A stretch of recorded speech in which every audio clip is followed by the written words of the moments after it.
नमस्कार दोस्तों, आपका स्वागत है आज की ताजा और महत्वपूर्ण खबरों में। वहीं देश में कोरोना वायरस मरीजों की संख्या बढ़कर 20,27,000 के पार निकल गई। वहीं अगली बड़ी खबरों में रनवे से फिसलकर खाई में गिरे विमान के हुए 2 टुकड़े, 17 लोगों की मौत। वहीं अगली बड़ी खबरों में BSNL ने घर घर इंटरनेट पहुंचाने के लिए लॉन्च किया यह पोर्टल। वहीं अगली बड़ी खबर में अब बिना इंटरनेट के कार्ड व मोबाइल से कर सकेंगे पेमेंट। वहीं अगली बड़ी खबर में सरकार का बड़ा फैसला, 15 अक्टूबर से खोले जाएंगे सभी कॉलेज। वहीं अगली बड़ी खबर में कोरोनिल को लेकर पतंजलि पर मद्रास हाई कोर्ट ने लगाया 10 लाख रुपए का जुर्माना। वहीं अगली बड़ी खबर में भारतीय टीम को लगा बड़ा झटका, कप्तान सहित 4 खिलाड़ियों को हुआ कोरोना। वहीं अगली बड़ी खबर में NDRF की वर्दी में सरकार ने किया बड़ा बदलाव, जवानों के सीने पर लगा होगा तिरंगा। वहीं अगली बड़ी खबर में अब घर बैठे स्मार्टफोन के जरिए ऐसे बनवाए राशन कार्ड। वहीं अगली बड़ी खबर में इन राज्यों में होगी भयंकर बारिश, हाई अलर्ट जारी। और भी बड़ी खबरें जानने के लिए वीडियो के अंत तक बने रहिए हमारे साथ। बस आपसे निवेदन है, कृपया वीडियो को लाइक कर अपने दोस्तों के साथ शेयर करें, साथ ही चैनल को सब्सक्राइब कर घंटी बटन जरूर दबाएं। वहीं पहली बड़ी खबर, देश में कोरोना वायरस मरीजों की संख्या बढ़कर 20,27,000 के पार। पिछले 24 घंटों में 62,537 नए मामले। जी आपको बता दें कि देश में कोरोना वायरस का कहर लगातार बढ़ता ही जा रहा है। पिछले 24 घंटों के दौरान 62,537 नए मामले सामने आए हैं और 886 लोगों की मौत हुई है। वहीं देश भर में कोरोना पॉजिटिव मामलों की कुल संख्या बढ़कर 20,27,074 हो गई है, जिनमें से 6,07,384 सक्रिय मामले हैं, जबकि 13,78,105 लोग ठीक हो चुके हैं। कोरोना वायरस से अब तक 41,585 लोगों की मौत हो चुकी है। अगली बड़ी खबर, रनवे से फिसलकर खाई में गिरे विमान के हुए 2 टुकड़े, 17 लोगों की मौत। जी आपको बता दें कि वंदे भारत अभियान के तहत खाड़ी में फंसे भारतीयों को वापस ला रहा एयर इंडिया एक्सप्रेस का विमान केरल के कोझिकोड एयरपोर्ट पर हादसे का शिकार हो गया। भारी बारिश के चलते रनवे पर पानी भरा था और लैंडिंग के समय विमान फिसलकर लगभग 50 फीट गहरी खाई में जा गिरा। हादसे में 17 लोगों की मौत हो गई, जिसमें दोनों पायलट शामिल हैं। विमान में कुल 190 लोग सवार थे, 174 लोगों को बचा लिया गया है। हादसे में 100 से अधिक लोग घायल हुए हैं, कई की हालत नाजुक बनी हुई है। पीएम मोदी ने केरल के मुख्यमंत्री P. विजयन से बात की और उन्हें हर संभव मदद का भरोसा दिया है। आपको बता दें कि एयर इंडिया एक्सप्रेस ने अपने बयान में कहा है कि बोइंग 737 विमान दुबई से कालीकट आ रहा था। कोझिकोड के कारीपुर एयरपोर्ट के टेबल टॉप रनवे संख्या 10 पर शुक्रवार की शाम 7:41 पर उतरते हुए हादसे का शिकार हो गया है और उसके 2 टुकड़े हो गए हैं। पहले हिस्से को ज्यादा नुकसान पहुंचा है।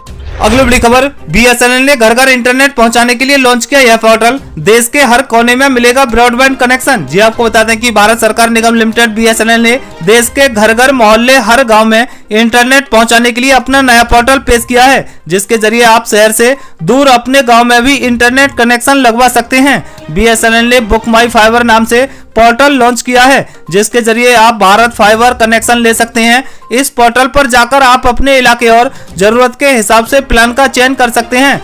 बुक माई फाइबर पोर्टल पर बिहार में ब्रॉडबैंड प्लान की शुरुआती कीमत 499 रुपए है, जिसमें आपको 100 GB इंटरनेट प्लान मिलेगा और यह डाटा खत्म होने के बाद आप 2 Mbps की स्पीड से इस्तेमाल इंटरनेट कर सकते हैं। आपको बता दें कि BV@home BV प्लान के तहत यूजर्स को फ्री में 10 Mbps की स्पीड से रोजाना 5 GB इंटरनेट मिलेगा। 5 GB डाटा खत्म होने के बाद स्पीड 1 Mbps हो जाएगी।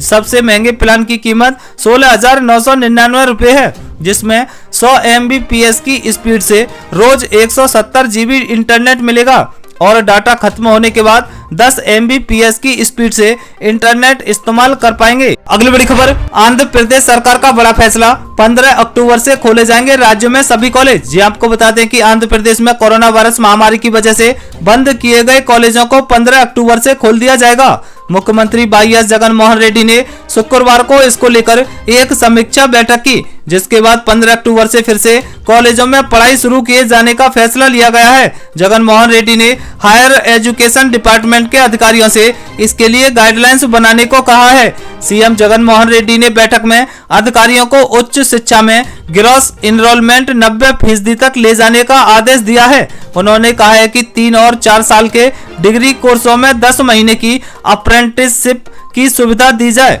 इसके बाद 1 साल तक स्किल डेवलपमेंट और रोजगार मुहैया कराने वाले पाठ्यक्रम के अध्यापन की व्यवस्था करने पर भी जोर दिया जाए। इसके अलावा सीएम ने प्रदेश भर की यूनिवर्सिटीज में असिस्टेंट प्रोफेसर्स की नियुक्ति के लिए भी हरी झंडी दे दी है। अगली बड़ी खबर, अब बिना इंटरनेट के कार्ड व मोबाइल से कर सकेंगे पेमेंट, एक बार में 200 रुपए की सीमा। जी आपको बता दें कि भारतीय रिजर्व बैंक ने अब पायलट आधार पर ऑफलाइन यानी बिना इंटरनेट के कार्ड और मोबाइल के जरिए छोटी राशि के भुगतान की अनुमति दे दी है। इसके तहत एक बार में 200 रुपए के भुगतान की अनुमति होगी। इस पहल का मकसद उन जगहों पर भी डिजिटल लेन देन के लिए ग्राहकों को प्रोत्साहित करना है जहां इंटरनेट से संपर्क की कनेक्टिविटी कम है। इस संदर्भ में जारी अधिसूचना के अनुसार पायलट योजना के अंतर्गत पेमेंट सिस्टम ऑपरेटर बैंक और गैर बैंक ऑफलाइन डिजिटल भुगतान की पेशकश कर सकते हैं, यानी इस तरह से भुगतान के लिए इंटरनेट से संपर्क की जरूरत नहीं होगी।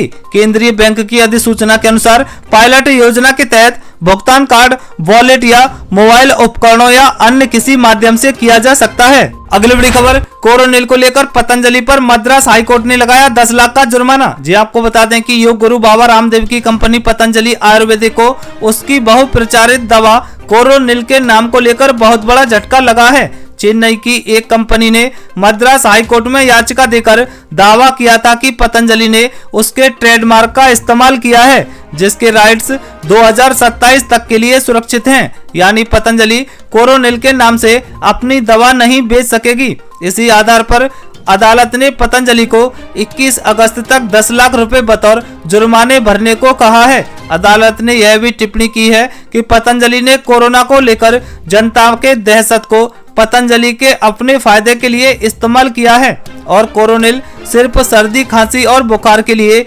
इम्यूनिटी बूस्टर है। गौरतलब है कि आयुष मंत्रालय ने भी पतंजलि को सिर्फ इम्यूनिटी बूस्टर के नाम से ही कोरोनिल बेचने की इजाजत दी हुई है। मद्रास हाईकोर्ट ने स्वामी रामदेव की पतंजलि आयुर्वेद पर 10 लाख रुपए का जुर्माना लगाया है। इसके साथ ही गुरुवार को मद्रास हाईकोर्ट ने पतंजलि आयुर्वेदिक के इसके इम्यूनिटी बूस्टिंग उत्पाद के लिए कोरोनिल नाम से इस्तेमाल पर भी रोक लगा दी है। अदालत ने यह आदेश चेन्नई स्थित अरुद्रा इंजीनियरिंग की ओर से कंपनी के खिलाफ ट्रेडमार्क के उल्लंघन को लेकर दायर केस पर सुनवाई के आधार पर दिया है। याचिकाकर्ता का दावा है कि उसके पास 1993 से कोरोनिल का ट्रेडमार्क है। अगली बड़ी खबर, भारतीय टीम को लगा बड़ा झटका, कप्तान समेत 4 खिलाड़ियों को हुआ कोरोना। जी आपको बता दें कि दुनिया भर में फैली महामारी कोरोना वायरस की चपेट में भारतीय हॉकी टीम के कप्तान मनप्रीत सिंह समेत टीम के 4 खिलाड़ी आ गए हैं। हालांकि हॉकी टीम के यह चारों खिलाड़ी बेंगलोर स्थित भारतीय खेल प्राधिकरण के राष्ट्रीय खेल उत्कृष्टता केंद्र में लगे राष्ट्रीय हॉकी शिविर में रिपोर्ट करने पहुंचे थे, जहां पर टेस्ट के दौरान इन खिलाड़ियों को कोरोना वायरस पॉजिटिव पाया गया है। उल्लेखनीय है कि यह चारों खिलाड़ी कोरोना वायरस के प्रकोप के बीच ब्रेक पर अपने घर गए थे। साई ने इस बात की पुष्टि करते हुए बयान दिया है कि साई ने शिविर में रिपोर्ट करने वाले सभी खिलाड़ियों को पहुंचने पर रैपिड कोविड-19 परीक्षण करना अनिवार्य किया है। पॉजिटिव आए इन सभी खिलाड़ियों ने एक साथ ही यात्रा की थी। अगली बड़ी खबर, एनडीआरएफ की वर्दी में सरकार ने किया बड़ा बदलाव, जवानों के सीने पर लगा होगा तिरंगा। जी आपको बता दें कि राष्ट्रीय आपदा प्रतिक्रिया बल एनडीआरएफ के बचाव कर्मियों द्वारा बचाव अभियान के दौरान पहनी जाने वाली नारंगी वर्दी पर अब तिरंगा लगा हुआ दिखाई देगा। अधिकारियों ने यह जानकारी दी। उन्होंने कहा है कि इस संबंध में आदेश जारी कर दिया गया है। प्रधानमंत्री नरेंद्र मोदी की अध्यक्षता में पिछले साल अगस्त में हुई राष्ट्रीय आपदा प्रबंधन प्राधिकरण की बैठक में यह फैसला लिया गया था। एनडीआरएफ ने एक आदेश जारी किया है जिसमें कहा गया है कि अभियानों के दौरान पहनी जाने वाली बल की वर्दी में सीने के बाईं ओर तिरंगा लगा होगा। 5 अगस्त को एनडीआरएफ मुख्यालय की ओर से जारी आदेश में कहा गया है कि बल की नारंगी वर्दी पर रेडियम की चमकीली पट्टी लगी होंगी। इस पर सीने की दाईं ओर एनडीआरएफ का लोगो लगा होगा, जबकि पिछले हिस्से में सबसे ऊपरी एनडीआरएफ इंडिया लिखा होगा। हालांकि कुछ वर्दियों में ऐसा नहीं लिखा होगा।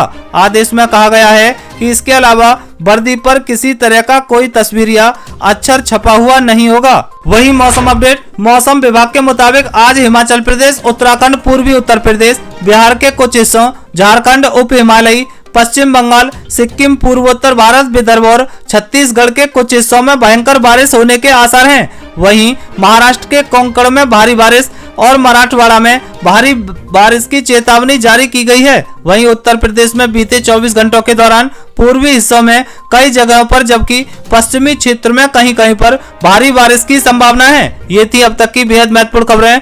दोस्तों, वीडियो को लाइक कर अपने दोस्तों के साथ शेयर करें, साथ ही चैनल को सब्सक्राइब कर घंटी बटन जरूर दबाएं। वहीं जल्द मिलते हैं अगली अपडेट के साथ। तब तक के लिए जय हिंद, जय भारत।